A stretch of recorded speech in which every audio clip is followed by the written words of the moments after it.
নমস্কার বন্ধুরা, আধ্যাত্মিক অরূপ কথায় আপনাদেরকে স্বাগত জানাই। আত্মতত্ত্বজ্ঞানী যোগী অথবা ভগবতের লক্ষ্য হচ্ছে তিনি তার ইচ্ছা অনুসারে তার ইন্দ্রিয়গুলিকে দমন করতে পারেন। অধিকাংশ মানুষই তাদের ইন্দ্রিয়ের দাসত্ব করে অথবা তাদের ইন্দ্রিয়ের নির্দেশ অনুযায়ী পরিচালিত হয়। প্রকৃত যোগীকে এইভাবে চিনতে পারা যায়। ইন্দ্রিয়গুলিকে বিষধর সর্পের সঙ্গে তুলনা করা হয়।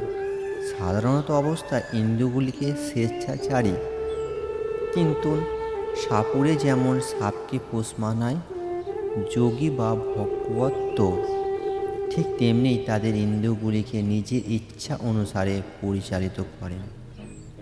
তিনি তাদের কখনো স্বাধীনভাবে কোনো কাজ করতে দেন না। শাস্ত্রের কর্তব্য অকর্তব্য বিধি নিষেধ সম্বন্ধে নানা রকম নির্দেশ দেওয়া আছে। এই সমস্ত বিধি নিষেধের নির্দেশগুলি আচরণ করার মাধ্যমে ইন্দ্রিয়গুলিকে সংযোগ না করতে পারলে ওই কান্তিক নিষ্ঠার সঙ্গে ভগবতী সাধন করা যায় না। এই সম্বন্ধে এখানে খুব সুন্দরভাবে কূর্মের উদাহরণ দেওয়া আছে। কূর্ম যে কোনো সময় তার হাত পা মাথা আদি অঙ্গগুলি তার খোলসের মধ্যে গুটিয়ে নিতে পারে, আবার প্রয়োজন হলে তাদের বার করে আনতে পারে। ঠিক তেমনি কৃষ্ণ ভাবনাময় ভগবানের বিশেষ প্রয়োজনে তার ইন্দ্রিয়গুলিকে প্রয়োজন করলে আর অন্য সময় তাদের গুটিয়ে রাখে। এইভাবে ইন্দ্রিয় দমন করার মাধ্যমে একা গতিচিত্রে ভগবানের সেবা করা যায়।